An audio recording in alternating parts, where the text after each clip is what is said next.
제가 최동선 선생님을 특별히 주목하는 이유는 최동선 선생님이 지으신 고향이라는 가곡이 과거 일제시대 또 우리 격변기 그 이후에 해방 후의 격변기에 지식인들 사이에 가장 인기 있는 가곡이었음에도 불구하고 그 후에 원래의 가사는 사라지고 다른 가사들이 불려지는 참 이상하고 기묘한 운명을 맞이한 그런 노래이기 때문에 특별히 좀 관심이 갔습니다. 사실 가락이 좋기 때문에 멜로디가 좋기 때문에 이제 그런 현상이 벌어진 건데 그렇게 좋은 멜로디에 최동선 선생님의 고향처럼 가사가 여러 가지 새로 붙은 일이 거의 세계적으로도 유래가 드물죠. 가령 저희가 잘 아는 암흑동화로 많이 알려진 데니보이 있습니다. 데니보이. 데니보이는 대충 아시잖아요. 우리나라에서 현재명 선생이 이제 번안을 하셔서 암흑동화, 암흑동들의 피리 소리 들은 이렇게 시작되는 노래인데 그 노래가 아일랜드 민요입니다. 북아일랜드 런던데리라는 데서 오래전부터 유행하던 그런 가락인데 19세기에 어떤 분이 파이프 그런 악기라고도 하고 아니면 바이올린이라고도 하는 그런 악기를 어떤 사람이 길에서 연주를 하는데 소리가 아주 좋더래요. 그래서 체보를 해서 멜로디를 어디다 발표를 했는데 그 멜로디에 많은 사람들이 곡을 붙였습니다. 그 중에서 가장 유명한 것이 영국의 시인 웨덜리라는 분이 쓴 데니보이 시를 거기다 붙여서 그게 전 세계적으로 유명해져서 오늘날 우리도 알고 많은 사람들이 가장 널리 불리는데 그런 데니보이 같은 경우에는 같은 멜로디에 여러 개의 가사가 붙어 있습니다. 그러나 그거는 무슨 우리나라처럼 정치적인 또는 어떤 이념적인 문제 때문에 그렇게 생긴 게 아니고 자연스럽게 세월이 가면서 생긴 그런 현상이지만 우리 최동선 선생님의 고향 같은 경우는 순전히 정치적인 이념적인 그런 이유 때문에 그렇게 고난을 겪었기 때문에 특별히 관심이 갔던 겁니다. 그래서 제가 2010년에 가곡 책을 내기 위해서 취재를 위해서 여기 벌교에 처음 왔습니다. 그 벌교에 와서 김성춘 시인님 안내로다가 여기저기 둘러보고 책을 위한 그런 자료 수집을 했거든요. 그런데 그때 와 보니까 음악당도 지어져 있고 또 기념실도 잘 정돈되어 있고 그래서 참 지역에 이렇게 음악가를 잘 존중하는 그런 좋은 풍토를 갖고 계시구나 해서 제가 많이 아주 감명을 받았습니다. 최동선 선생님 같은 경우에 잘 아시지만은 제가 이렇게 자료에도 썼지만은 부잣집 아들로 태어나서 서울에 지금으로 치면 이제 경기 고등학교인데 제1고국을 다니다가 3.1운동에 연루됐다는 이유로 이제 학업을 중단하고 그 후에 일본에 가서 와세대 대학을 다니셨다고 그래요.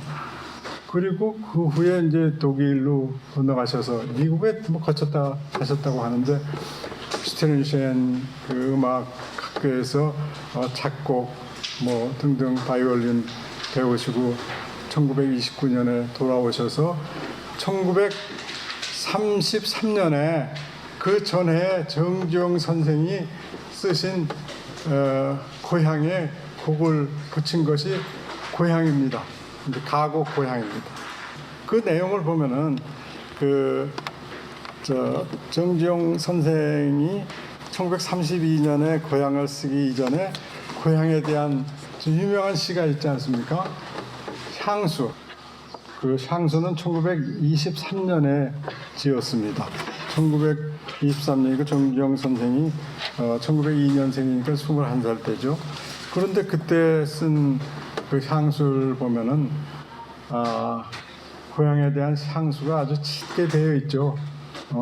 넓은 벌 동쪽 끝으로 옛약이 지줄되는 실개천이 휘돌아 나가고 이렇게 해갖고 그 고향에 대한 정말 그리움 뭐 이런 것들이 듬뿍 들어 있는데 그 후에 30살이 돼서 29살에 귀국해갖고 그 다음에 1932년에 쓴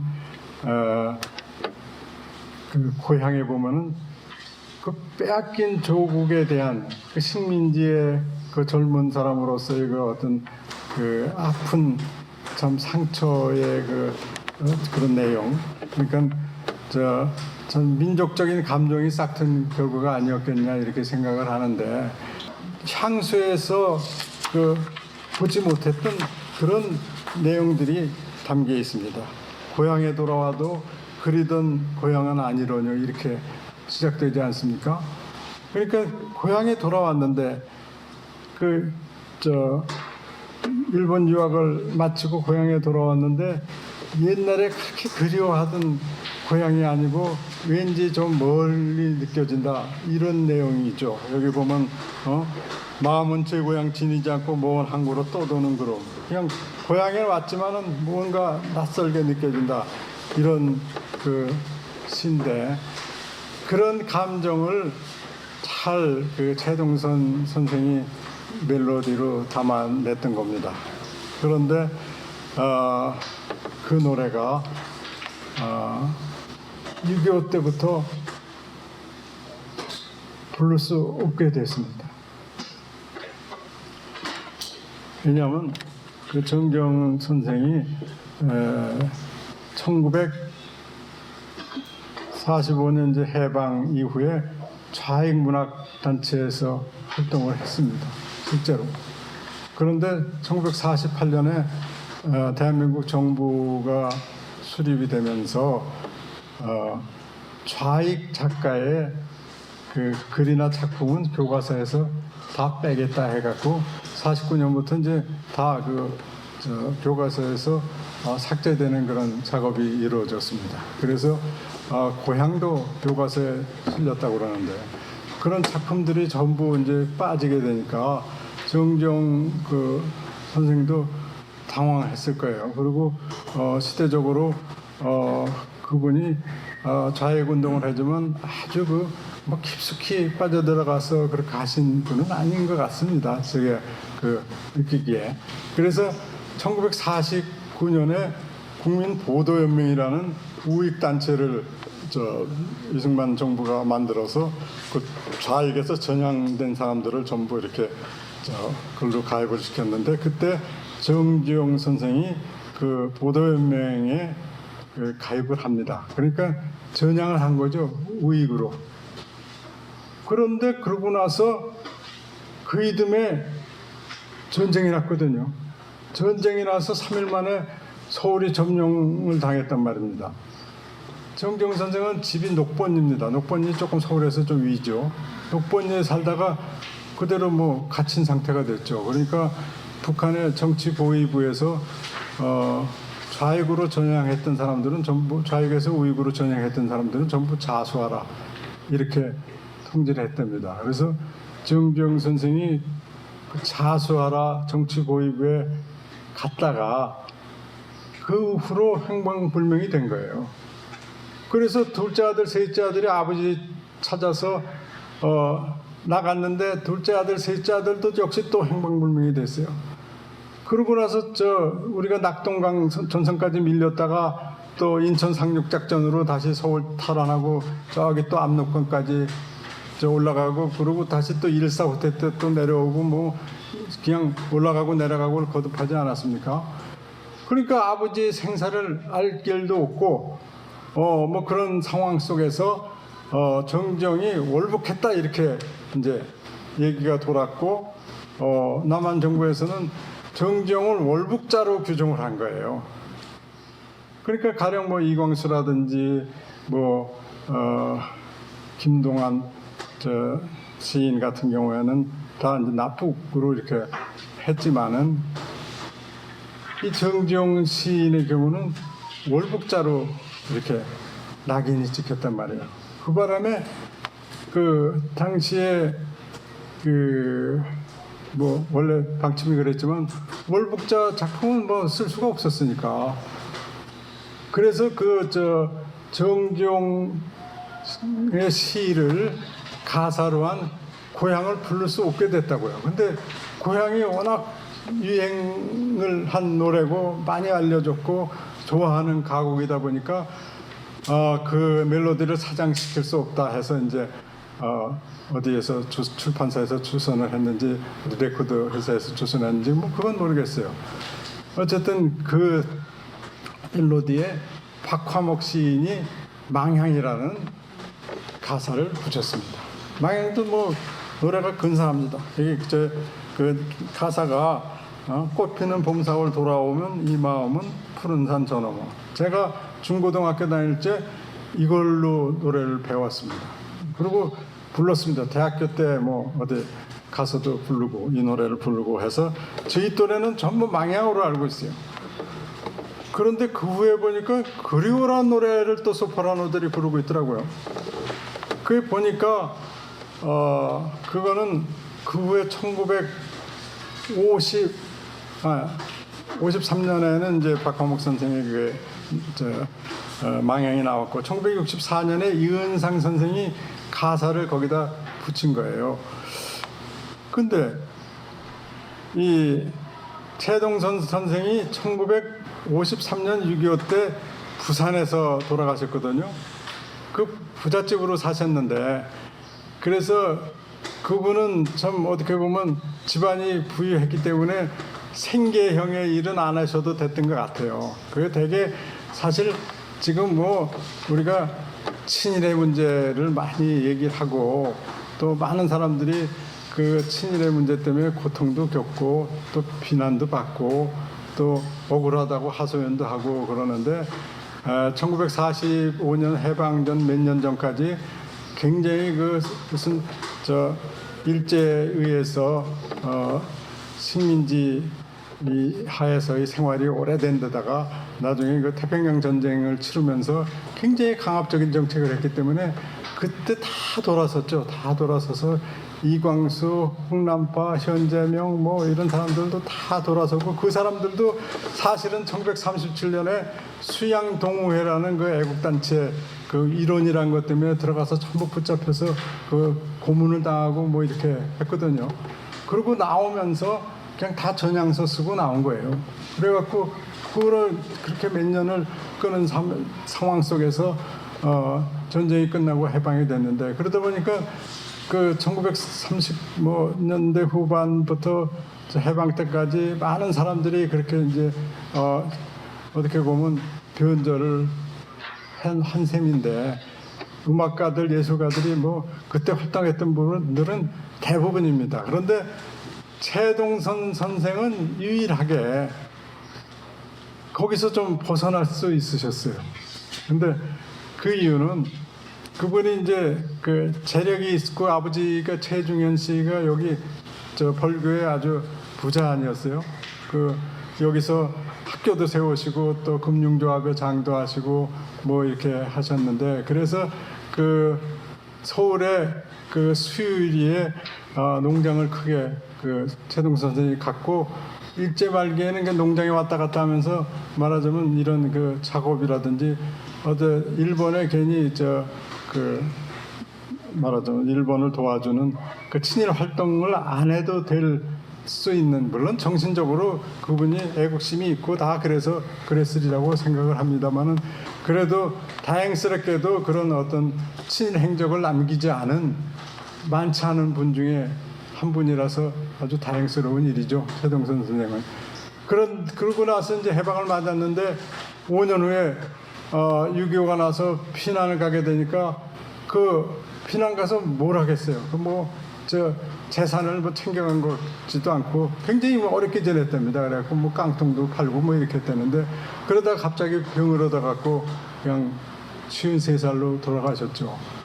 그래 되니까 뭐 아무도 얘기할 사람 없는 상황에서 그냥 박한목 씨의 그 망향이 붙여졌고 또 그리워라는 또 이은상 씨의 시가 또 붙여졌고 또 그거 외에 이관옥 씨라고 서울음대 교수가 그 멜로디에 또 가사를 붙여서 자기가 부른 게 있어요.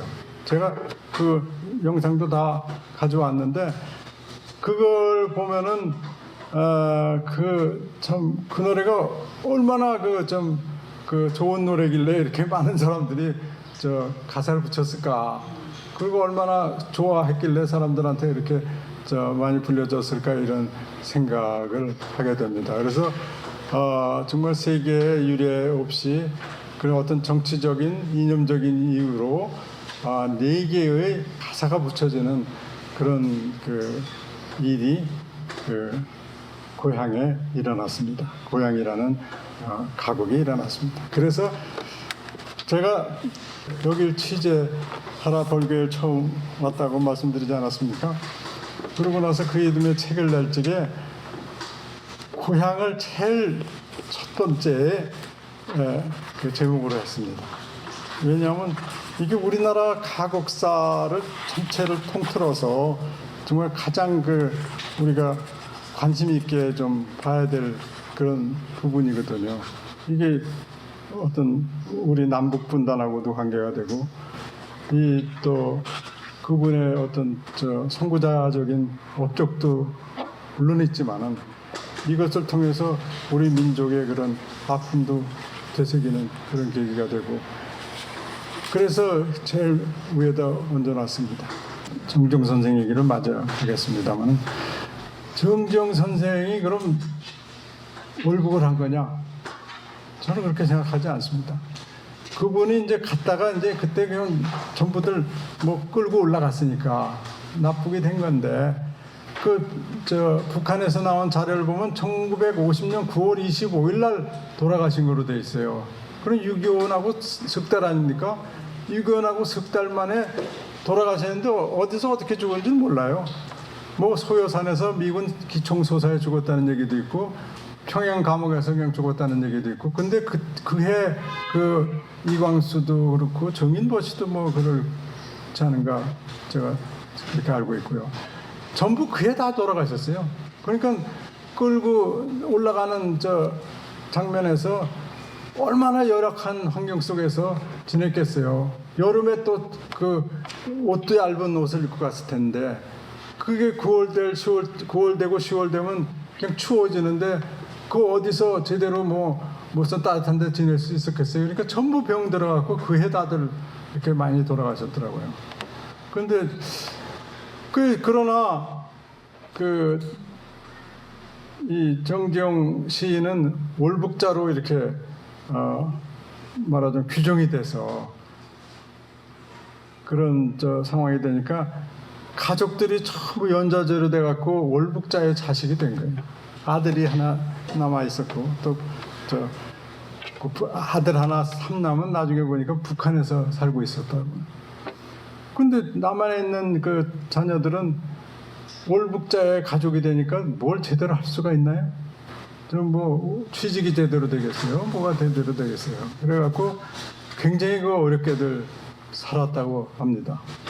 그런데 2001년 남북 이산가족 때 그 셋째 아들 정구인이 아버지 정지용과 큰형 정구관을 찾는다고 이산가족 신청을 북한에서 했어요.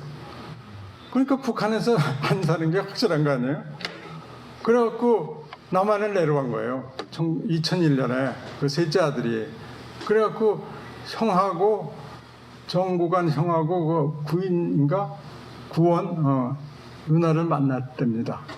모친은 이제 돌아가시고 그리고 만나고 올라갔으니까 그러니까 그 전에 이제 이미 1998년에 한 거의 그 금지된 지 한 40년 만에 이제 풀려갖고 해금은 됐죠. 그 직전에 해금은 돼서 그 다음 해 1999년인가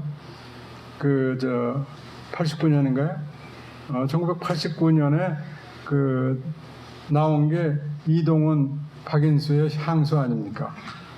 향수가 1989년에 나와서 대히트를 쳤고 뭐 그런 상황 속에서 이제 정지용이 다시 주목을 받았는데 북한에서도 비슷했던 모양이에요. 북한에서도 정지용은 변절자니 그러니까 반동이죠. 반동. 그러니까 북한에서도 정지용의 노래나 어떤 문학 작품에 대해서는 아주 거기서도 금지가 돼서 같이 남북한에서 같이 핍박을 받다가 우리가 그 해금한 4년인가 1992년에 북한에서도 해금이 됐어요. 그런 상태에서 2001년에 셋째 아들이 내려와서 그 큰형하고 누나를 보고 올라갔고 그래서 이제 정지용에 대한 오해나 이런 거는 이제 완전히 거의 풀린 셈이 됐지만은 그러나 그 모진 세월을 그렇게 말하자면 북한에서는 반동의 자식, 남한에서는 월북자의 자식으로 이렇게 살아온 가족들은 얼마나 고통이 많았겠습니까? 그래서 이 고향 노래를 들으면은 그런 가족사나 뭐 이런 거를 생각하면 참 짠한 생각이 들죠. 그래서 이 가곡에 우리 민족의 그런 아픈 사연이 얼마나 많은지 참 제가 이번에 오늘 그런 내용들을 주로 이제 찾아서 해왔는데 고향 노래를 우리 김성춘 시인께서 잘 부르시는데 노래를 좀 들어보시고 또 망향도 한번 들어보시고 노래를 4개의 노래를 조금씩 들어보시고 또 다음으로 넘어가도록 하겠습니다. 우리 김 시인님 나와서 고향을 한 곡 좀 해주시기 바랍니다.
고향을 잘 들었습니다. 그러면 제가 부른 망향을 잠깐 들려드리겠습니다.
어제 제가 저녁 먹기 직전에 여기 가서 여기 비입니다.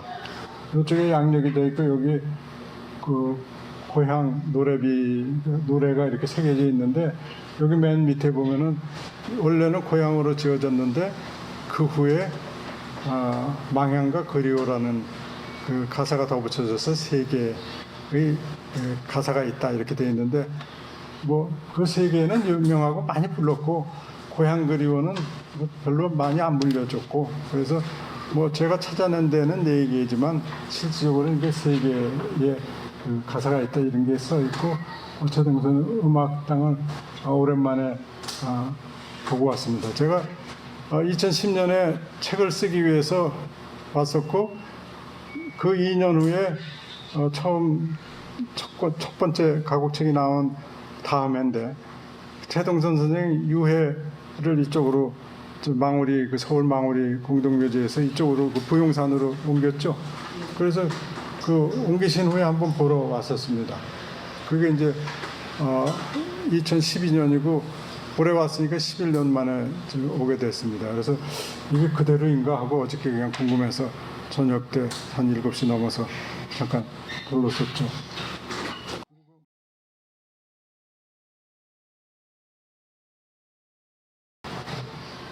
그리고 이분은 누구냐면 김성태 작곡가입니다. 김성태 작곡가 하면 뭐 꿈도 있고 동심초도 있고 뭐 여러분들이 좋아하는 가곡이 많은데 이별의 노래도 이분의 작품이죠. 그런데 왜 이분 사진이 갑자기 나오냐면 이분이 작곡가의 길로 들어선 게 최동선 선생님 영향입니다. 최동선 선생님은 누구의 영향으로 바이올리니스트가 됐느냐? 홍남파 선생의 영향으로 바이올리니스트가 됐습니다. 그러니까 경기 고보에 다닐 때 어느 날 그 홍남파 선생의 바이올린 연주를 듣고 그냥 좋아서 자기도 그걸 좀 배우고 싶다 그래서 홍남파 선생한테 바이올린을 배웠어요. 그러고 나서 바이올리니스트 작곡가의 길을 가게 됐는데 그분들 나이 차가 그렇게 많지 않거든요. 홍남파 선생이 1898년생이고 최동선 선생이 1901년생이니까 불과 3살 차이라고요. 근데 홍남파 선생이 아마 어려서부터 그 아주 천재적인 그 분이었던 것 같아요. 그래서 바이올린도 일찍 했고 작곡도 일찍 했고 그 봉선화도 20살 때인가 뭐 그때 이렇게 어린 나이에 이렇게 작곡한 건데 1920년에 작곡을 하셨으니까 22살이네요. 봉선화 작곡한 게. 그래서 그 최동선 선생이 이 김성태 선생한테 영향을 미친 거는 뭐냐면 그 최동선 선생이 1929년에 독일을 유학해서 돌아와서 강연을 많이 하신 것 같아요. 근데 어느 날 김성태 학생이 그때 연희전문학교 학생이었는데 김성태가 원래 바이올린에도 관심이 있고 음악에 관심이 많았는데 최동선 선생의 강연을 듣고 나도 음악가의 길을 가야 되겠다고 결심을 했답니다. 그러니까 홍남파 선생은 최동선 선생한테 영향을 주고 최동선 선생은 김성태한테 영향을 주고 김성태 선생은 또 그 후에 여러분들 잘 아시는 요하는 나의 목자신이 또 지으시고 가련아도 작곡하고 뭐 이런 달밤도 작곡하신 나훈영 선생한테 나훈영 선생은 또 김성태 선생의 또 영향하에서 또 작곡을 배우고 이랬습니다. 그러니까 하늘 아래 자기가 처음은 없어요. 그러면 홍남파는 처음이냐? 그 전에 김인식이라는 분이 계셨어요. 김인식이라는 또 선구적인 음악가가 계셨는데 그분한테 또 바이올린을 배우고 음악을 배웠다고. 그렇게 쭉 이렇게 이어져 내려오는 게 이제 저희의 인생사고 다 그런 건데 그 김성태 선생이 그렇게 음악가의 길을 갔죠. 그래서 김성태 선생의 이제 사진을 하나 올렸고요. 그다음에 이건 뭐냐? 이게 저거든요. 보면은 2011년 7월이라고 되어 있잖아요. 여기가 어디냐면 중국 사천성 성도입니다. 사천성의 그 주도 말하자면 성도가 성도인데 거기 만강로 공원에 이 설도 기념관이 있어요. 근데 여기는 설도 동상이고 왜 여기를 갔냐면 저희가 잘 아는 동심초 있잖아요. 동심초가 중국 한시 이 설도라는 여류 시인이 1200년 전 당나라 시대의 그 여류 시인인데 이 설도의 한시인 춘망사의 삼수를 번역해서 곡을 붙인 게 동심초입니다. 그 동심초의 작가의 동상과 기념관이 있다고 해서 제가 거기를 갔었어요. 그게 참 한국에서 그 동심초 때문에 거기 사람이 찾아온 거는 뭐 처음이라고 그러더군요. 근데 거기 갔더니 이제 그 만강로 공원이라는데 기념관이 있고 좌상도 있고 이렇게 입상도 있어요. 그리고 저 설도 그분이 저 대나무를 좋아했다고 그래서 대나무 숲을 크게 또 만들어놨고 그 대나무 숲을 거니는 설도의 모습이고 그 앞에서 제가 이제 인증샷을 하나 찍어왔는데 그 동심초를 보면은 이 오원절구 한시거든요. 오원절구 한시인데 사실은 번역이 더 멋있어요. 번역을 누가 했냐면 김소월의 스승인 김옥 선생이 했다고요. 그 오원절구 맨 앞에가 어떻게 되냐면 풍화일장로 이렇게 되어 있어요. 뭐냐면 바람풍자, 꽃화자, 바람의 꽃이 날로 시들어가고 이게 원시의 한자입니다. 풍화일장로. 근데 그거를 김옥 선생이 꽃잎은 하염없이 바람에 지고 하니까 얼마나 멋있어요. 근데 본인이 생각할 때도 이거 좀 너무 나간 것 같아. 그래서 그 다음에 바람이 들어갔어요. 바람에 꽂혀지니 세월 덧없어로. 참 그분들이 그 한자를 갖고 이렇게 다루는 실력은 참 대단하시다, 이런 생각이 듭니다. 그래서 그걸 보고 김성태 선생이 처음에 번역한 꽃잎은 하염없이 바람의 제국으로 1절, 두 번째 번역한 바람에 꽂혀지니 세월 덧없어를 2절로 해갖고 그렇게 1, 2절을 붙여서 노래를 만들었는데, 그거를 사실 우리나라 그 무슨 음악책에 전부 1절은 설도의 그 한시 번역이고 2절은 김성태 선생이 만들어 넣은 거다, 이렇게 전부 이제 알려주고 그렇게 써져 있었는데, 제가 책을 내느라고 국립중앙도서관에 가서 전부 뒤져보니까 김옥 선생이 그 한시를 여러 차례에 걸쳐서 번역을 했더라고요. 그 여러 차례 번역한 것 중에서 그 두 가지의 서로 다른 번역을 앞뒤로 맞춰 놓은 거예요. 그게 1절, 2절. 해서 그런 것도 제가 뭐 찾아내긴 했는데 대단한 발견은 아니지만은 그런 동심초의 그 사연도 있습니다. 그래서 동심초가 어떻게 보면 우리나라 그 가곡 가사치고는 역사가 제일 오랜 그 가사 중에 하나가 아니냐.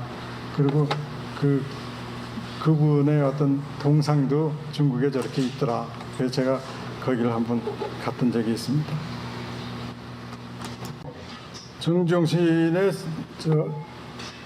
세 번째 붙여진 가사 그리워가 이은상 씨한테 그 최동선 선생 가족이 부탁해서 1964년에 붙였는데, 이게 놀라운 걸 제가 사실은 처음 발견을 했어요. 뭐냐면 북한에서 1920년대 정지용 그 시선이라는 걸 책을 내는 것이 있는데, 거기에 그리워하고 거의 같은 내용의 시가 실려 있는 거예요. 근데 이은상 씨가 그 시를 거의 그대로 갖다가 가사를 붙였거든. 근데 아무도 북한에서 이렇게 실려 있다는 걸 발표한 고려대학교 최동호 교수도 이것이 그 노래 가사로 그렇게 돼 있다는 걸 몰랐어요. 제가 전화를 했죠. 저는 어떻게 알게 됐냐면, 우연히 최동호 씨가 쓴 정지용 사전이라는 책이 있어요. 정지용 사전이라는 게 뭐냐면, 외국에도 유명한 시인들은 시어들을 참 어렵게 쓰기 때문에 뭐 해설표 금빛이니 뭐 이런 게 정지용 시에 보면 참 어렵지 않습니까? 그래서 그런 낱말들을 전부 사전으로 만들어서 이렇게 설명하고 이런 책인데, 거기를 그 책을 우연히 보다 보니까 맨 뒤에다가 뭐가 있냐면, 그리워도 북한에서 이런 자료가 발견된 적이 있다 해갖고 발표해놨어요. 그 제가 전화를 했죠. 이게 노래 가사로 이은상 씨가 1964년에 붙인 건데 그거 알고 있냐 그랬더니 그 노래가 있습니까? 그러더라고요. 최동호 교수도 그것이 노래 가사하고 거의 같은 걸 모르는 거예요. 그러면 이은상 씨가 어떻게 그거를 썼을까? 그게 굉장히 미스터리인데, 그 혹자는 뭐 표절이냐 아니냐 뭐 이런 얘기를 하는데, 저는 뭐 그런 문제에 표절을 얘기할 건 아니고, 이은상 선생이 최동선 선생하고 가까웠으니까, 나이도 한 살 차이밖에 안 되니까 그 최동선 선생의 그거를 갖고 있지 않았을까? 최동선 선생이 그 시를 갖고 있지 않았을까? 근데 그때 당시엔 최동선, 그러니까 정지용의 시를 갖고 있지 않았을까? 근데 그때 당시엔 정지용의 시를 붙일 수가 없어서 그렇게 된 거니까 그냥 그 시를 거의 비슷하게 거의 같아요. 갖다 붙여놓고 그냥 자기 이름을 쓴 거 아닐까. 근데 그거를 좀 선의가 아닌 다른 뜻으로 해석하기는 조금 무리가 있다. 저는 그냥 선의로 해석하고 싶어요. 어떤 사람은 어떻게 자기 이름으로 할 수가 있느냐. 그런데 그렇게 아니면 뭐 그거는 그 영원히 없어지는 거니까. 그래서 어쨌든 그거를 제가 그냥 찾아냈습니다. 그래서 제 책에도 그걸 실어놨죠. 그게 사실은 정지용의 20년대 시선에 그게 있는 건데 남한에서는 몰랐어요. 안 알려져 있었어요. 북한에서 그게 찾아진 건데, 그런데 이은상 선생은 그걸 알고 가사를 그걸 썼고 자기 이름으로 했고, 지금도 뭐 이은상 작사로 돼 있습니다. 그래서 그러나 사실은 그건 아니다. 그 얘기를 써놨죠. 정종 그리워하고 비슷한, 그리고 또 뭐 여러 가지 우리 남북 분단 상황 때문에 우리가 참 가사도 바뀌고 작사자도 바뀐 다른 사례들은 잠시 후에 다시 계속하겠습니다. 감사합니다.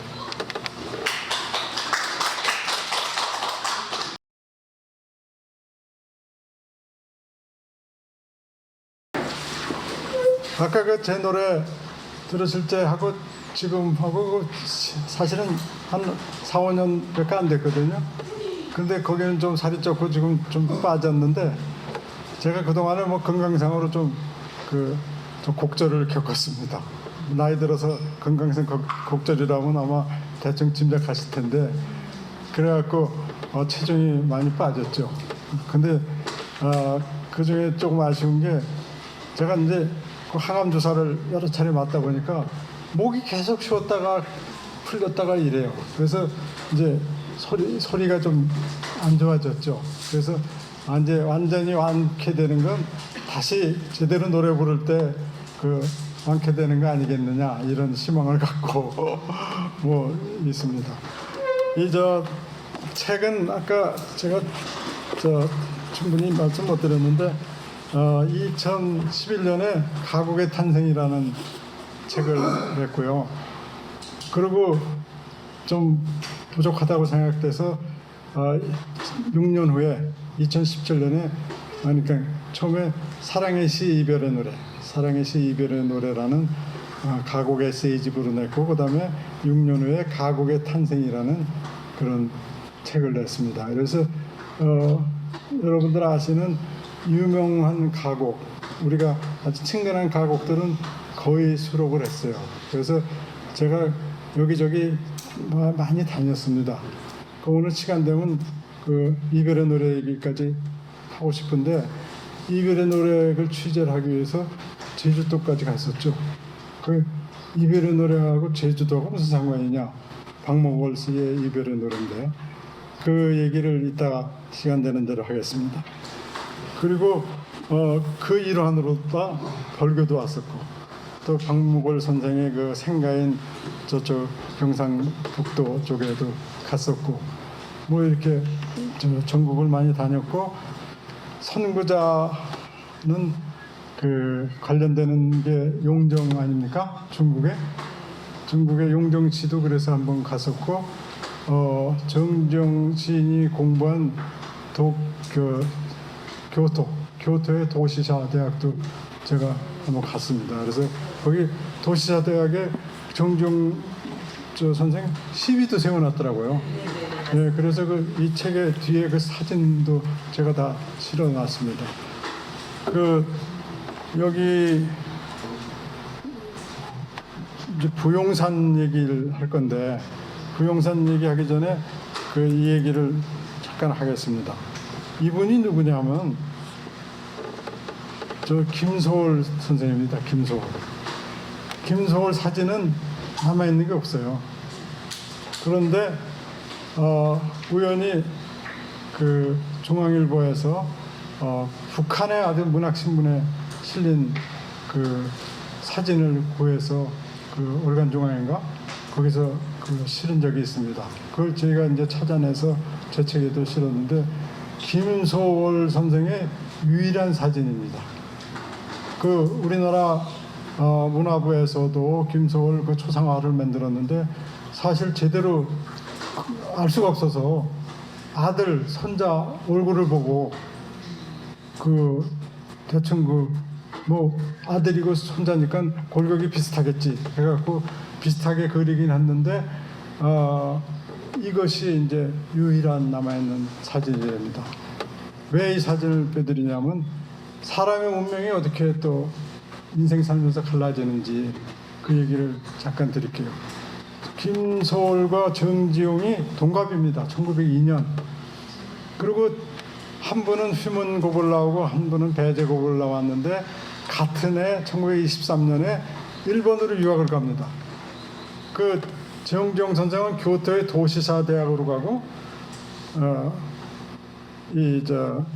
김소월은 김소월 선생은 그 도쿄 상대로 유학을 갔습니다.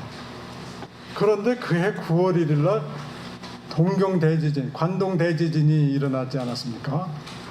근데 교토는 아무 문제가 없는데 그 동경에서 뭐 난리가 났잖아요. 14만 명의 사상자, 그러니까 10만 한 5천 명 정도가 죽고 수십만 명이 다쳤다 그러니까 어마어마한 재난이죠.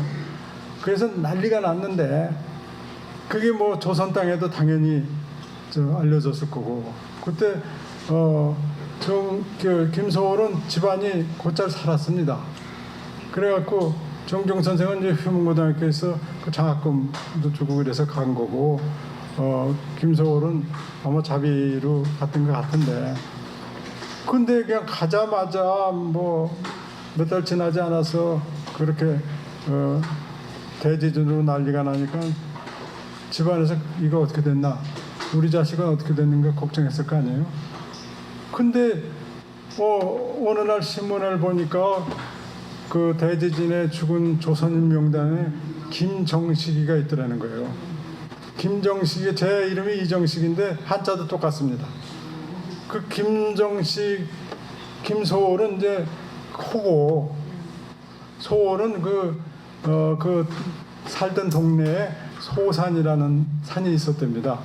그래서 그 소산에 뜬 달, 그래서 소월 그렇게 호로 김소월이 붙여진 거고 원래 이름은 김정식인데 김정식이가 있더라는 거예요.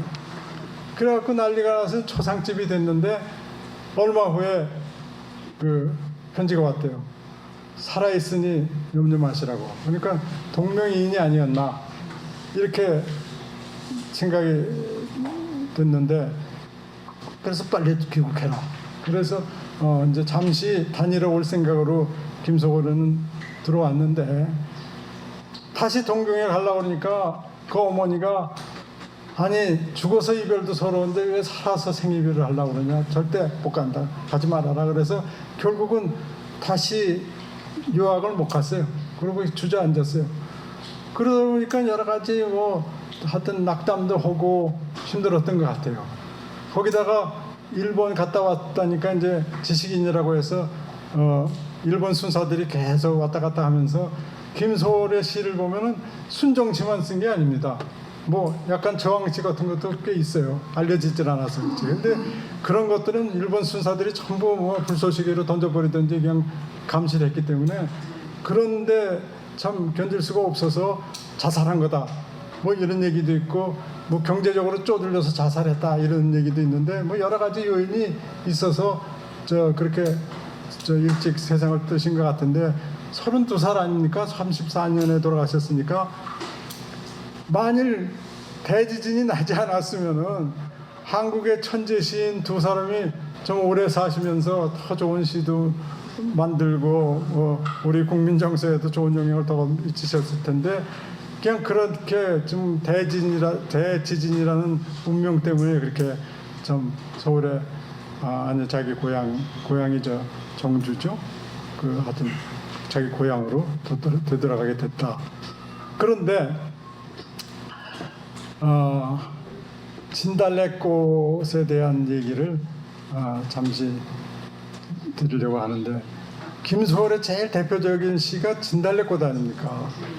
근데 진달래꽃이 여성적인 감수성으로 쓰여진 그런 시인데 어떻게 진달래꽃을 그렇게 김소월이 남성인데 그렇게 여성적인 감수성으로 쓸 수 있었을까 하는 데 대해서 많은 사람들이 의구심을 갖고 좀 궁금하게 생각합니다. 더군다나 그 시는 김소월이 19살 때 쓴 시예요. 김소월이 1902년생인데 하여튼 20살이 만 20살이 되기 전에 발표한 시니까요. 그런데 그 시절에는 좀 지금보다 훨씬 조숙했던 것 같아요. 근데 푸시킨의 시를 봐도 19, 20살 때 쓴 시가 많거든요. 그때가 아마 굉장히 그 영민한 사람들은 좋은 작품들을 많이 내는 모양이구나 이런 생각도 하게 되는데, 그 김소월이 어쨌든 그 진달래꽃을 쓰게 된 사연이 저도 궁금했는데, 이 가곡책을 쓰느라고 국립중앙도서관을 제가 많이 다녔습니다. 국립중앙도서관을 다니다가 김소월에 대한 자료를 찾다 보니까 그 숙모라는 분, 계희영이라는 숙모가 1969년에 쓰신 내가 기른 소월이라는 책이 있더라고요. 근데 내가 기른 소월에 보니까 거기에 김소월이 그 진달래꽃을 쓴 사연은 이러하다 이런 내용이 있어요. 근데 저도 듣지도 못하고 누구도 그런 얘기 저한테 해준 일이 없거든요. 또 그 책이 존재 자체도 몰랐으니까. 그래서 그 내용이 어떻게 되어 있냐면, 김소월의 그 숙모니까 이제 작은 아버지의 부인이나 뭐 이렇게 됐던 것 같은데, 그 아마 그 김소월은 아버지가 그 김소월이 2살 때 일본 철도 노동자들한테 맞아서 거의 그 정신 이상이 돼갖고 아버지 사랑을 모르고 자랐다고요.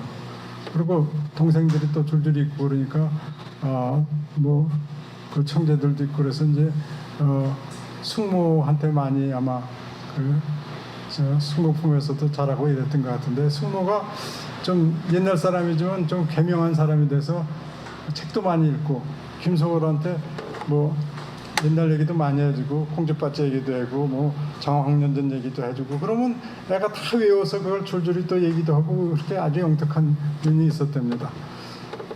그런데 그 김소월한테 외삼촌이 있었는데, 엄마의 동생이죠. 외삼촌이 있었는데 외삼촌이 9살 때 7살 나이가 많은 처녀한테 장가를 갔대요. 옛날에는 뭐 민며느리라고 그래갖고 사실 노동력 확보예요. 옛날에 여자들을 그 어린 신랑 만나서 결혼하는 건 전부 가서 그냥 일꾼 노릇하는 거라고 사실. 그래서 이제 7살 먹은 그 처녀한테 장가를 갔는데, 그래서 이제 자라서 일본 유학을 가게 됐는데, 그 부인이 그 옛날 참 분이니까 열심히 농사짓고 시부모 섬기고 또 뱃삼도 하고 해서 유학비도 되고 했는데, 유학 갔다 와서 신의주의 교보의 선생으로 자리를 잡았는데, 자기를 오라고 할 줄 알았더니 연락이 없더라는 거예요. 그래서 보니 소문이 있는데 어떤 젊은 여자하고 신의주에서 살림을 차렸다 이런 얘기가 있더랍니다. 그래서 김소월의 어머니가 어느 날 신의주를 기차 타고 갔는데 가보니까 사실이더래요. 그래서 조강지처 버리면 못 쓴다 이렇게 타일리기도 하고 그랬는데, 그런 얘기 하려면 다시 우리 집에 오지 말라고 이렇게 동생이 또 얘기를 이렇게 박장하게 하고 해서 그 집에서 자지도 못하고 가슴이 떨려서 그냥 다른 아는 집에서 자고, 그 이튿날 내려와서는 그 옳게하고 그냥 손을 마주 잡고 그냥 울었대요. 그리고 뭐 내용은 뻔히 아는 상황이 됐지 않습니까? 그런데도 불구하고 그 외삼촌 댁이 그 시부모 공경을 열심히 전과 다름없이 하고, 또 전과 다름없이 똑같이 그렇게 남편을 기다리면서 이렇게 하는 것을 보고 김소월이 감동이 돼서 쓴 시가 진달래꽃이다. 나보기가 역겨워 가실 때는 말없이 고유 보내드리오리다. 이런 걸 적어 놓으셨더라고요. 그래서 제가 그거를 제 책에도 정리해서 옮겨 적었는데, 그것이 이제 제가 알고 있는 김소월의 진달래꽃의 사연입니다. 그러니까 그것도 처음 들으시는 분도 좀 계실 텐데, 뭐 그런 사연이 있다는 거를 좀 아시면 합니다.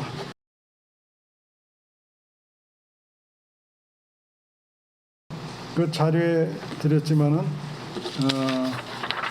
남북 분단으로 금주곡이 되거나 작사자가 바뀌거나 가사가 바뀐 사례들 이렇게 돼 있지 않습니까? 그래서 그 중에서 뭐 벌교하고 대표적으로 관계되는 게 부용산이죠. 부용산 다들 부르실 줄 아시죠? 부용산은 뭐 다 부르신다고 그러는데 부용산은 우리길에 잔디만 푸르러 푸르러 이런 노래인데 지금 그 시간이 제가 충분치가 않아서 노래를 사실 김성준 선생님한테 부탁을 하려고 했는데 그냥 저 노래를 다 아시는 거로 알고 그냥 갈게요. 그 부용산 노래는 1947년에 여기 자료에 써놨습니다만 박기동 시인이 그 자기 여동생이 일찍 죽었는데 그걸 안타깝게 생각해서 시를 썼는데 마침 그 목포 항도여 중에 같이 국어 선생을 음악 선생하던 안성현 선생이 그 가사를 보고 그 시를 보고 거기에 곡을 붙였다. 그런데 그 박기동 시인의 회고를 보면은 이 김정이라는 그 아주 똑똑한 학생이 있었는데 그 학생이 그 무렵에 죽었답니다. 그래서 그 아끼던 학생이 죽은 것을 안타깝게 생각하던 안성현 선생이 마침 여동생의 죽음에 대해서 쓴 박기동 선생의 시에다가 곡을 붙여서 노래화한 것이 부용산이다. 이렇게 알려져 있고 뭐 본인이 그렇게 또 사실대로 말씀을 하셨으니까 그런 내력을 가진 노래입니다. 그런데 이 노래가 안성현 선생이 1950년에 월북을 하는 바람에 금지곡이 됐죠. 당연히 뭐 월북자 노래는 뭐 못하니까.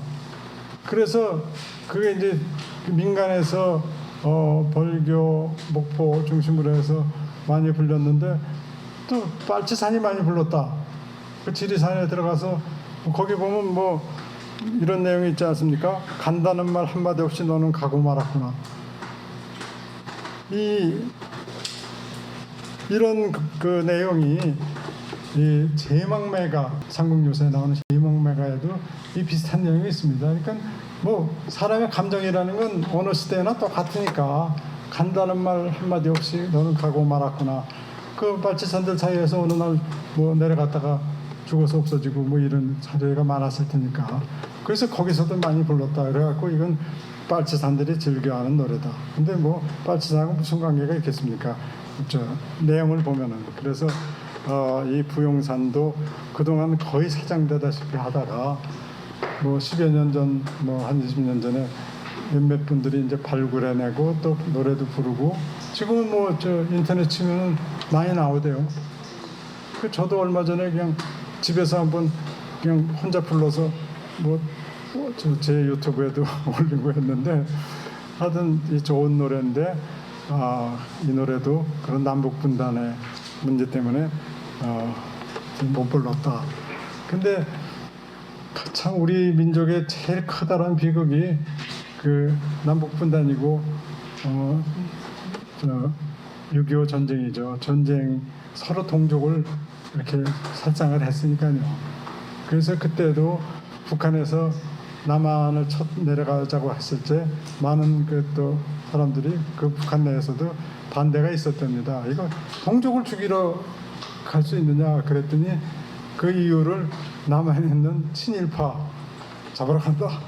친일파 수단하러 내려가야 된다. 이렇게 또 명분도 삼기도 했다는데 어쨌든 뭐 그런 일이 앞으로 우리 역사에 더 있겠습니까만은 그런 그 남북 분단 문제 때문에 여러 가지 저 사연들이 많은데 바위고개가 또 그런 사연이 있습니다.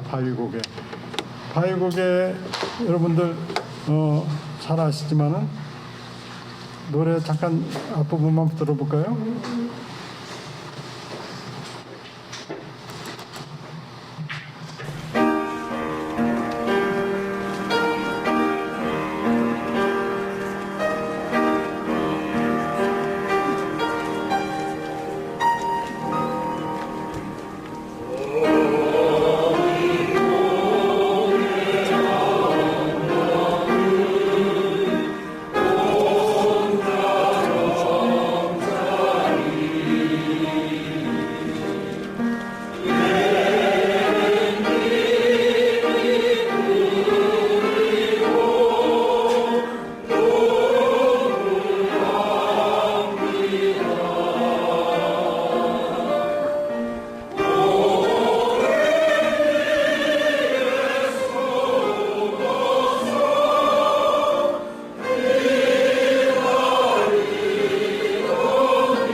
절만 하겠습니다. 이 바위고개는 이흥렬 작사 작곡으로 되어 있습니다. 그런데 바위고개가 1950년대, 1960년대 얼마나 유행했던 노래입니까? 그런데 모든 교과서 무슨 음악책에 이흥렬 작사 작곡으로 아직도 되어 있습니다. 근데 2001년에 어떤 할머니 한 분이 이거 사실은 우리 남편 작사 노래다 이렇게 어디다 발표를 했어요. 조그만 그 문학 잡지 어디 잡지에 발표를 하셨는데 그 내용은 뭐냐면 자기 남편이 옛날에 날리던 극작가 이서양인데 이서양이 1947년인가 8년에 남북협상 때 월북을 했습니다. 뭐 알려지기는 뭐 미모의 여배우하고 월북을 했다 그러는데 그때 당시에 해방 이후에 예술인들 사이에서는 북한은 문화예술의 천국이고 거기 가면 모든 걸 자유스럽게 할 수 있다 이런 또 얘기들이 많고 뭐 이념 경쟁에서 우리가 70년 80년 지내면서 남한이 완전히 완승을 한 거 아니에요 지금 북한하고 비교해서 70년대 초까지만 해도 북한이 더 잘 살았답니다. 그런데 그 후에 우리 경제력이 그냥 날로 이렇게 좋아져서 지금 뭐 상대가 안 될 정도로 좋아졌고 결국은 체제 경쟁에서 우리가 이긴 건데 그때는 그 북한 공산주의 사회 모든 사람이 평등하고 뭐 이런 사회가 북한에 펼쳐지니까 거기가 문화예술도 꽃을 피울 수 있다 이렇게 생각해서 많은 사람들이 월북을 했는데 아까 안성현 씨 같은 분도 그분이고 이서양도 그런 분 중에 한 분이죠. 그래서 월북을 했는데 그러다 보니까 그 가사를 쓸 수가 없잖아요. 이서양이라고 해갖고는. 그래갖고 어느 날 그냥 그 혼란기니까 이흥렬 작사 작곡으로 싹 바꿔버린 거예요. 그래갖고 이제 그 후에 아마 저작권도 뭐 다 그렇게 됐겠죠. 그런데 그 부인이 백난영 씨라고 누구냐면 이름 있는 집안의 딸입니다. 백병원 있죠. 그리고 인제대학교. 그 백병원 만든 백인재 씨 딸이에요. 백인재 씨 딸이 그 아주 경기고녀 나오고 뭐 이화대학 나오고 아주 영어도 잘하고 이랬는데 남편이 빨갱이로 지목을 받으니까 뭐 자기가 그 빨갱이 마누라로서 뭐 어디다 대놓고 이건 남편 작품이다 얘기를 못하는 상황이었죠. 수십 년 동안. 그리고 6.25 때 내려와서 남편이 이제 6.25 때 서울이 점령되니까 내려왔을 거 아니에요. 그 남편을 잠깐 만났는데 그 후에 이제 메가더 장군 인천 상륙작전 때문에 다시 또 그 북한군이 쫓겨 올라가니까 다시 서울이 이제 수복이 되고 근데 부인이 빨갱이인 남편을 만났다는 죄로 서대문 형무소로 수감까지 됐었다는 거예요. 그렇게 이제 고초도 겪었는데 남편이 밉지만 그래도 사실은 밝혀야 되겠다. 그래서 뭐 남편이 밉다고는 안 돼 있던 것 같아요. 그러니까 북한에서 제대로 예술 활동을 할 수 있었겠느냐. 그리고 1950년대 후반에 사라졌대요. 아마 숙청됐을 거다고 이렇게 추측을 하는데 결국은 그 부인은 그렇게 남편에 대한 그런 사실을 밝히고 2015년에 96세인가 95세인가 6세로 돌아가셨습니다. 그리고 그런데 제가 마침 그 책을 쓰려고 자료를 주다 보니까 그런 내용이 나오더라고요. 그래서 그쪽에 그 아는 분하고 또 연락이 돼서 확인도 했죠. 그래서 제 책에는 그분의 얘기를 좀 써놨고 두 번째 책에도 그 후속에 대한 얘기를 맞아 썼습니다. 그것이 바위고개에 얽힌 이야기입니다. 그리고 또 아 가을인가라는 노래가 있습니다. 아 가을인가를 여러분들이 그렇게 많이 아시는지는 모르겠습니다만 잠깐 앞부분만 한번 들어보겠습니다.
4절인데요. 여기까지만 듣겠습니다. 아 가을인가도 오연명 씨가 불러서 아주 유명한 노래인데 이 노래도 작사가가 윤복진이라고 아주 일제 때 유명한 아동 시인인데 이분도 월북을 했어요. 그래서 이 가사를 쓸 수가 없잖아요. 그래서 이제 나훈영 씨가 처음에는 원래 그분의 윤복진 씨의 필명이 김수향인데 처음에는 김수경으로 이름을 싹 바꿨어요. 근데 또 금방 탈로 날 것 같으니까 그 다음에 아예 자기 가사를 바꿔버렸어요. 가사를 바꿔서 이제 계속 그 노래가 불려지게 됐는데 최근에는 아마 다시 원래 가사로 돌아온 것 같고요. 여기 박태준 동무생각 쓴 박태준 선생도 이거로 노래를 만들었거든요. 그러니까 노래는 같은 시에 여러 작곡가가 곡을 붙인 게 많습니다. 진달래꽃만 해도 작곡가가 10명이 곡을 붙였어요. 우리가 아는 진달래꽃은 김동진 작곡가 부른 것이 이제 가장 널리 알려져 있죠. 보기가 역겨워 가실 때에는 이거는 김동진 작곡이고요. 뭐 여러 개가 있는데 이제 우리는 뭐 많이 듣는 것만 기억하죠. 그런데 가을인가도 박태준 씨도 했지만 박태준 씨 작곡집도 제가 들여다보니까 박태준 작사 작곡으로 또 해놨더라고요. 그런데 이제 그 후에 이제 세월이 바뀌고 마다 해금이 되면서 윤복진 이름으로 이제 쓰여지고 있고요. 우리의 소원은 또 왜 들어갔을까? 좀 궁금하지 않습니까? 이 우리의 소원? 우리의 소원은요, 1947년에 KBS에서 3.1절 아동극 어린이 극의 노래로다가 한병원이라는 서울음대 생한테 그 친구인 PD가 부탁을 했대요. 아동극 노래 좀 하나 작곡해다오. 그래서 지 아버지가 안석주 씨라고 유명한 만화가고 또 글도 쓰시는 분인데 아버지한테 얘기해서 3.1운동 말하자면 3.1절 기념 어린이 특집극 노래로 간단하게 만든 거예요. 그래서 제목이 뭐냐면 우리의 소원은 독립이에요. 우리의 소원은 독립. 그런 거 많아요. 우리 Happy Birthday to You 하는 거 있잖아요. 그것도 원래는 미국서 어떤 목사님이 교회에 오는 학생들한테 어린이들의 Good Morning to You 유치원에서 했다 그러던가. 하여튼 Good Morning to You예요. Good Morning to You. 그런데 그게 이제 Happy Birthday to You가 됐잖아요. 그거도 마찬가지로 이것도 우리의 소원은 독립이었는데 근데 3.1절밖에 못 써먹잖아요. 그리고 계속 매해 쓰기도 그렇고. 그런데 어느 날 4월 우리가 이제 남북 분단이 고착되면서 문교부에서 안병원 선생한테 가사를 우리의 소원은 통일로 바꿔봐라 그랬더니 그래서 우리의 소원은 통일로 가사를 바꾸고 나서 이게 그냥 전국적인 노래가 된 거예요. 북한까지 부르지 않습니까? 북한까지. 그래서 한때 북한에서도 안병원 선생을 모셔가려고 그러고 뭐 난리를 폈어요. 우리의 소원 작곡가라고 그래서 안병원 선생도 제가 여러 차례 뵀는데 그분은 캐나다에서 노후에 사셨지만은 1년에 한 번씩 한국에 왔고 오실 때마다 이분이 우리의 소원의 작곡자시다 그러면 박수를 받고 이분은 평생 여생을 그렇게 우리의 소원의 작곡자로서 아주 좋은 기분으로 사셨습니다. 그분은 그래도 저에게도 말씀하시고 또 어떤 다른 인터뷰에서도 이 노래가 그냥 옛날로 잊혀진 노래가 되고 다시는 안 부르게 되는 그런 시제가 빨리 와야 되지 않느냐. 그래서 남북 분단으로 인해서 가사를 바꿈으로써 갑자기 그냥 저명 작곡가가 된 케이스가 우리의 소원입니다. 그리고 그리운 금강산 같은 경우는 가사를 바꿨어요. 몇 군데를. 이게 남북 간에 회담이 시작되면서 이제 원래 가사는 더럽힌지 뭐 몇몇해 더럽힌지 몇몇해 이렇게 돼 있었거든요. 그거를 못 가본지 몇몇해 또 짓밟힌 자리는 예대로인가 맺힌 원한 풀릴 때까지는 맺힌 스푼 풀릴 때까지 이렇게 바꿨는데 제가 그 작곡자 최영섭 선생한테 물어봤어요. 이거 당국에서 바꾸라고 해서 바꿨냐 그랬더니 그런 얘기는 아닌데 그때 한상학 시인이 생존해 계셔서 그냥 그 남북 분단 분위기 말하자면 화해 분위기에 맞춰서 스스로 그 고치신 거다 이렇게 저한테 얘기를 해주셨습니다. 이렇게 해서 이제 그 남북 분단으로 금지곡이 되거나 작사가 바뀌거나 가사가 바뀐 사례들 이런 말씀을 드렸습니다.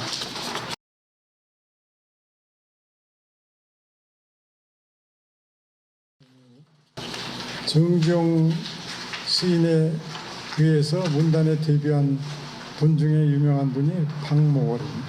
그리고 아까 제가 박목월 시인의 이별의 노래를 쫓아서 저기 제주도까지 왔다 그러지 않았습니까? 그 제주도는 왜 갔냐? 박목월 시인의 이별의 노래가 사연이 인터넷을 보면 엉터리들이 그냥 맨 퍼져 있어요. 제가 책을 내고 책에서 그건 아닌 것 같다고 했는데도 그거는 잘 안 보이고 그저 인터넷에 호기심을 자극하는 내용이니까 저도 처음에 한 유명 시인으로부터 그런 얘기를 들었어요. 제가 가곡에 대한 책을 쓴다 그러니까 이별의 노래도 좀 다뤄봐라 그러면서 이별의 노래가 박목월 선생이 39살 때 망한 다 돼서 21살짜리 여대생하고 연애한 데서 나온 시다. 말하자면 이미 박목월 선생은 일찍 결혼해서 그 자식도 있고 그 아들도 유명한 서울대학 교수 박동교 씨 아닙니까? 그런데 1954년에 문학소녀하고 이렇게 어떻게 보면 눈이 맞아서 제주도로 갔던 적이 있어요. 근데 제가 이렇게 쭉 찾아보니까 제주도를 박목월 선생님이 먼저 가고 그 문학소녀가 뒤따라가고 그래갖고 이제 제주도 용두암 근처에 살림을 차렸는데 그 난리가 났을 거 아닙니까? 양쪽 집에서. 그런데 어느 날 그게 이제 말하자면 평전이라는데 그 잘 써야 되는데 박목월 씨가 돌아가시고 나서 그 박목월 평전이 하나가 나왔는데 거기에 보면 이런 얘기가 있어요. 평전을 쓰신 분이 뭐라고 썼냐면 박목월 선생이 돌아가시고 나서 K모라는 여류 시인한테 들은 얘기인데 그때 제주도 가 있을 때 부인 유익순 여사가 어느 날 눈이 시끗시끗 내리는 어느 날 보퉁이를 하나 들고 제주항에 나타났다. 그래갖고 두 사람이 살림을 차리고 있는 용두암 근처 집에 찾아가서 아무 얘기 없이 보퉁이를 풀어놨는데 그 보퉁이에는 그 박목월 시인의 겨울 한복 또 그 처녀의 겨울 한복을 이렇게 만들어 와서 주고 또 그냥 생활비에 보태 쓰라고 봉투까지 주고 갔다더라. 그 광경을 보고 그 소녀가 감동한 나머지 사모님하고 엎드려 울었다. 그리고 헤어졌다. 이렇게 돼 있어요. 저도 평전을 보니까 그렇게 돼 있더라고요. 그러니까 평전에 그렇게 써 있으니까 온갖 시인들이 시 낭송의 그 강조 때마다 그걸 인용한 거예요. 이별의 노래가 말하자면 이런 이별에서 나온 거다. 거긴 부부지간에 싫어서 이별하면 이혼이고 그냥 그렇게 남녀가 그렇게 헤어지면 이혼이고 이건 이별이라고 그러는 건데 그래서 그치 상식적으로 좀 이해가 안 되지 않습니까? 저는 이제 그 책을 써야 되니까 좀 확인을 해야 되겠다. 그래갖고 이거 사실 같지 않은데 이걸 확인할 방법이 있을까? 그러면 그 당시에 양중에 선생하고 친하게 지낸 사람이 박목월 선생하고 친하게 지낸 사람이 양중에 시인이 있어요. 양중에 시인이 누구냐면 떠나가는 배 있지 않습니까? 저 푸른 물결 외치는 이거 쓴 떠나가는 배를 쓴 양중에 시인이 계신데 그분도 찾아보니까 돌아가셨더라고요. 그래서 그분을 또 잘 아는 분이 없을까 하고 제가 찾아보니까 제주문화원장을 하는 조명철 씨가 그분을 잘 아는 분이라고 이렇게 누가 얘기를 하더라고요. 그래서 제가 이렇게 연줄연줄해서 연결이 됐어요. 그래갖고 전화로 처음에는 물어봤죠. 그런 게 그저 양중에 선생하고 가깝게 지내시고 연세도 많으시니까 그 사실입니까? 그랬더니 그거 사실 아닙니다. 그거 재밌으라고 누가 만들어낸 거지 사실 아닙니다. 그래서 그걸 제가 통화한 걸 정리해서 보내드렸죠. 그 오류가 없는지 한번 봐달라고. 그리고 제가 제주도 갔습니다. 제주도 가서 그 조명철이라는 분을 보니까 아주 단아하게 생기시고 아주 그 점잖으시고 아주 잘생기셨더라고요. 키도 크고. 알고 보니까 그 당시 KBS 아나운서인 조수빈 할아버지, 조수빈 여자 아나운서 있잖아요. 지금 채널A 앵커도 하다가 요새 뭐 TV조선으로 갔다는데 그 보니까 지 할아버지 많이 닮았더라고요. 자기 할아버지가 딱 그렇게 생겼어요. 아주 그 날씬하게 잘생기셨는데 그 본인이 그 조수빈이가 우리 저 손녀라고 그래서 제가 알게 됐죠. 그래서 그분을 직접 가서 이제 자초지종을 자세히 들었어요. 그랬더니 어쨌든 박목월 씨가 그 여자하고 제주도에 살림 차린 건 1954년이에요. 1954년. 그리고 1955년 초에 헤어진 거예요. 그 여자의 아버지가 목사인데 제주도까지 와서 딸을 설득해서 데리고 간 거예요.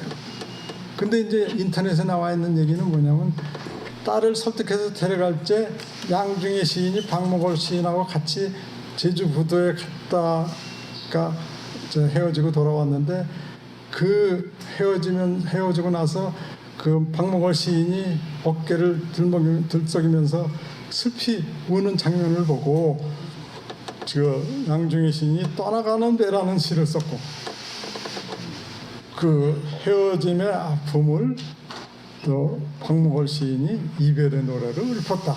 이게 말하자면 인터넷에 지금까지도 근데 앞으로도 계속 그게 계속 떠돌아다니고 그런데 사실은 하나도 안 맞아요.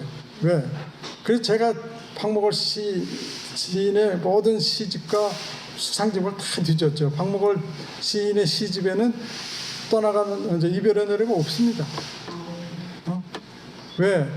아마 부인이 싫어해서 안 온 거 아닐까? 그런데 수상집에 구름의 달 가듯이란 수상집에 있어요. 그 내용이. 근데 그거는 다른 여자야.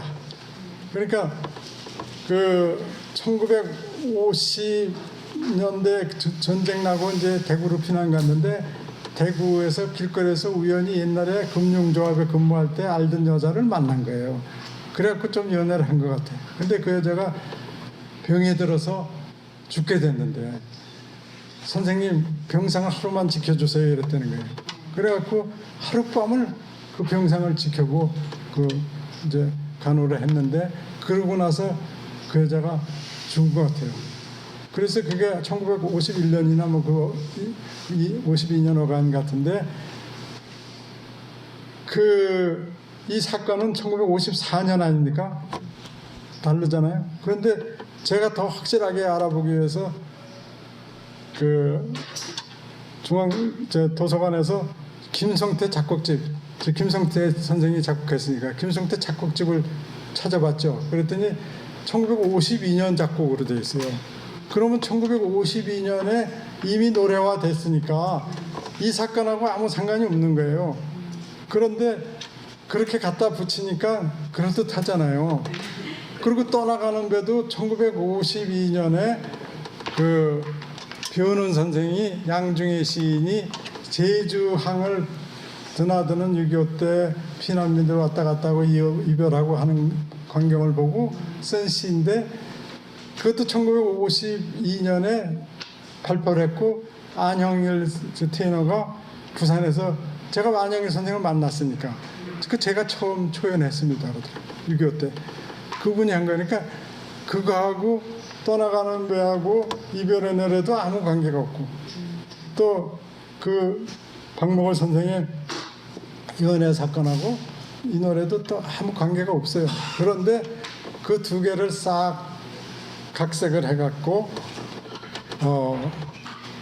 그렇게 이제 인터넷에 올리니까 사람들이 재밌잖아요. 그리고 시인들은 또 그거를 또 시인이 연애를 하면 뭐 이런 작품이 나온다 뭐 이랬다나. 제가 이제 제 책에 그걸 쭉 이렇게 사실은 내용은 이렇다. 그러나 이제 제가 끝머리는 이렇게 썼어요. 이게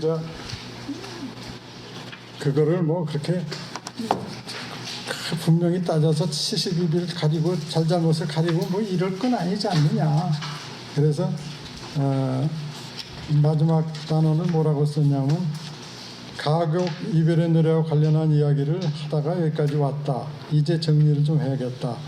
이별의 노래에서 떠나가는 배로 이어지는 슬프고도 호기심을 자극하는 이야기는 누군가들이 상상력을 발휘해 만들어낸 새로운 창작물임이 이제 거의 분명해진 것 같다. 그러나 그것이 어느 때 쓰여졌건 누구를 대상으로 썼건 무슨 상관이랴. 그 시와 음악이 우리의 마음을 적시는 것은 모두가 그러한 상황과 그 같은 심정에 공감하기 때문 아닌가. 사랑하는 이들을 떠나보내고 홀로 시 속에서 이별의 슬픔을 노래하던 박목월도 어느 날 그들처럼 저 하늘로 갔다.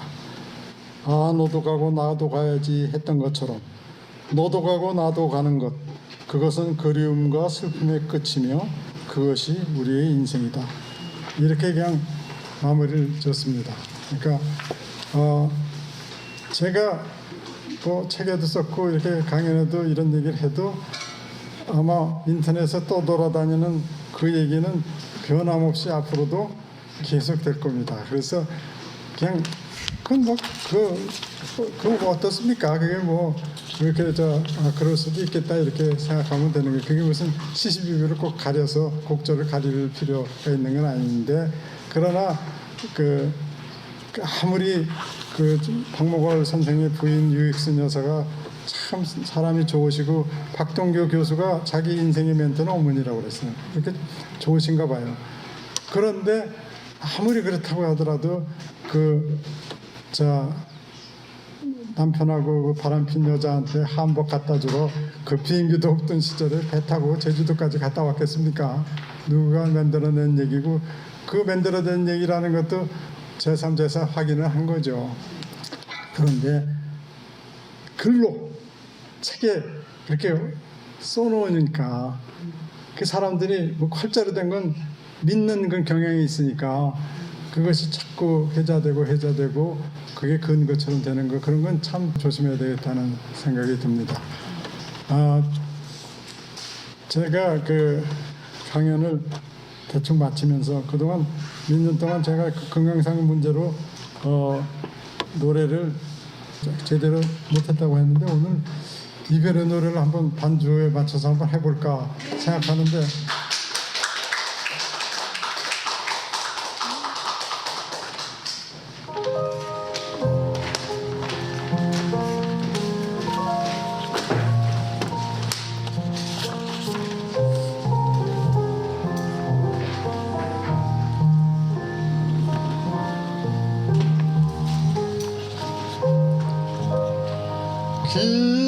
기러기 우러에는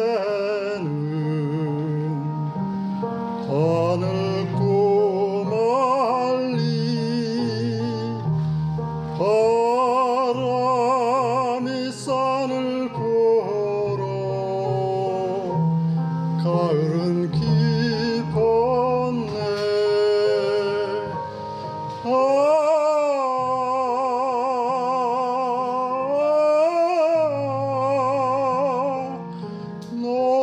가고 나도 가야지.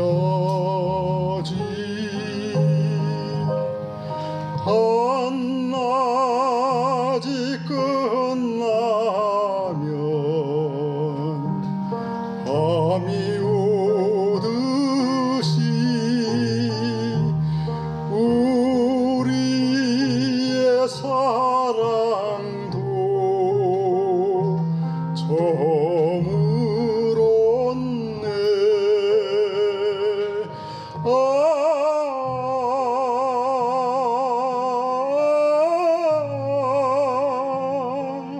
너도 가고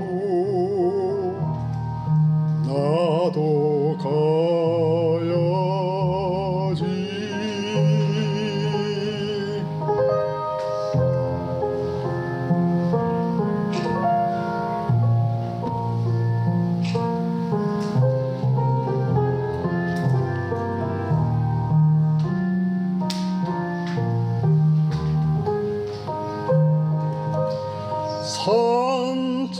산촌에 눈이 쌓인 어느 날 밤에 촛불을 밝혀두고 홀로 울리라.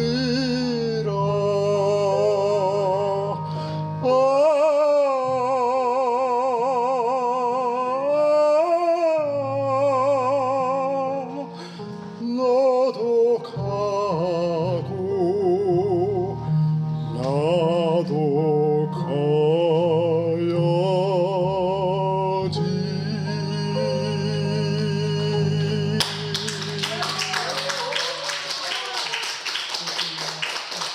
감사합니다. 경청해 주신 덕에 제가 오랜만에 노래를 했는데 그냥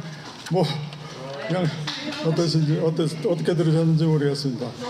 제가 그 이정식 TV라고 유튜브를 하고 있습니다. 거기에는 이제 그 처음에는 노래를 올리려고 하다가 시작을 했는데 그건 매일 올릴 수가 없잖아요. 그래서 러시아 문학을 제가 또 책을 또 몇 권 냈기 때문에 러시아 문학에 대한 얘기를 하다가 요즘에 이제 여행 얘기도 하고 제가 사진 찍으러 다니길 좋아해서 이제 사진 왔다 갔다 하면서 사진 찍은 것도 올리고 하는데 그 과거에 제가 했던 그 가곡 얘기 또 문학 얘기 뭐 그 보시면 좀 그 참고되실 만한 것도 있고 어떤 거는 굉장히 그 조회수가 많은 게 있어요. 그 도스토옙스키에 대해서 올린 게 있는데 뭐 잠시 말씀드리면 도스토옙스키가 그 제가 도스토옙스키를 찾아서 7번을 러시아를 갔었어요. 그저 박물관에. 근데 그거 보니까 야 이렇게 기구한 사람도 사는데 우리 인생은 뭐 이거 우리가 비관할 게 아무것도 없지 않느냐. 저는 지금 뭐 항암 치료도 받고 있고 하지만 그 사람의 인생을 보니까 뭐 아무것도 아닌 것 같아요. 정말 저희 뭐 이렇게 나이 진짜 들도록 이렇게 살고 있는데 그 사람은 뭐 60에 죽었어요. 그런데 29살 때 사형 선고를 받았거든. 28이구나. 사형 선고를 받았고 사형장에 끌려갔다가 처형 몇 분 전에 황제의 특사로 시베리아를 가게 됐단 말이에요. 시베리아 유형을. 근데 귀족들이기 때문에 시베리아 유형 가면 모든 게 끝나고 모든 게 자기 인생이 다 이제 망가지는 거로 생각했는데 이 사람은 생각이 다른 거예요. 죽음을 경험했잖아요. 사형장에서. 그냥 죽기 직전에 동료들하고 그때 별것도 아닌 걸로 사형수가 됐는데 이제 말하자면 짜르를 비판했다고 해갖고 그냥 그 동아리에서 독서 모임 동아리에서 전부 사형 선고를 받았는데 근데 친구들끼리 다 그 하직 인사라고 그 처형 때 가기 직전에 살아났고 나서 감옥으로 돌아와서 막 노래를 부르고 좋아했다는 거예요. 이 자기가 찾은 생명이 이렇게 귀하고 한 번밖에 없는 일이 이 모든 나의 생명 삶이 이게 하나의 선물 아니냐 그래갖고 생각이 완전히 달라진 거예요. 그래서 다른 사람들은 그 시베리아 수용소에서 막 이제 시들어져 갖고 막 죽고 뭐 거의 폐인이 되다시피 해서 나오는데 이 사람은 내가 나가서 어떻게 해서든 건강하게 나가서 정말 새로운 삶을 살고 인생을 좀 더 보람있게 살다가 죽어야 되겠다고 해갖고 거기 가서 그냥 뭐 저 벽돌 날르는 일도 일부러 귀족이니까 그냥 저 노동하던 사람이 아니니까 거기 대부분 농노 출신들이니까 당신 저기 가서 있으라고 이렇게 하는 상황에서 자기는 일부러 일을 찾아서 하고 하면서 건강한 몸을 만들어 갖고 나왔다는 거예요. 그러고 나서 그 사람이 쓴 죄와 벌, 도스토옙스키 그저 까라마조프가의 형제들이 뭐 이런 거 백지 악령 이게 전부 그 수용소에서 만난 그 범죄인들 얘기예요. 범죄인들을 관찰해 갖고 그 사람들 걸 쓰고 해 갖고 세계적인 문호가 됐는데 그 도스토옙스키 인생을 보면 야 이거 정말 우리도 인생에 대한 생각을 달리 해야 되겠다. 이게 정말 생을 하나의 선물로 생각하면서 정말 1분 1초를 소중하게 살아야 되겠다 이렇게 결심을 했다 그러는데 그런 건 좀 많이 이렇게 같이 생각하면 좋겠다. 그래서 제가 그 책을 냈더니 어디 장학재단에서 그 학생들한테 그 장학재단 장학생 선물로도 주고 그랬다고 그러더군요. 그래서 그런 분들을 통해서 이렇게 배운 것도 많이 있습니다. 그래서 그 내용을 제가 유튜브에 이렇게 읽어서 올려놨더니 그래도 그런 것들은 또 이렇게 많이 보셨더라고요. 그래서 가끔 들어와서 보시면 이정식 그 사람이 지금 뭐 하고 있는지 뭘 하고 지내는지 이제 알 수 있고 이 가곡은 하여튼 저는 책을 쓴 목적도 가곡을 좀 내용을 이해하고 들으면 훨씬 잘 들리고 더 가까워질 수 있지 않겠느냐. 그래서 가곡을 좀 더 널리 알리고 좀 사랑할 수 있도록 하기 위해서 내가 애호가로서 내가 할 수 있는 일이 뭘까? 그 재미있는 얘기를 잘 정리해서 책으로 해내면 사람들이 두고두고 창고가 되고 도움이 되지 않겠느냐 이래서 책을 쓰게 됐습니다. 벌교에 와서 벌교 3번째 왔는데 아주 좋은 시간을 여러분들과 함께 이렇게 갖게 돼서 참 영광스럽게 생각하고 감사하게 생각합니다. 언제나 건강하시기 바랍니다. 고맙습니다.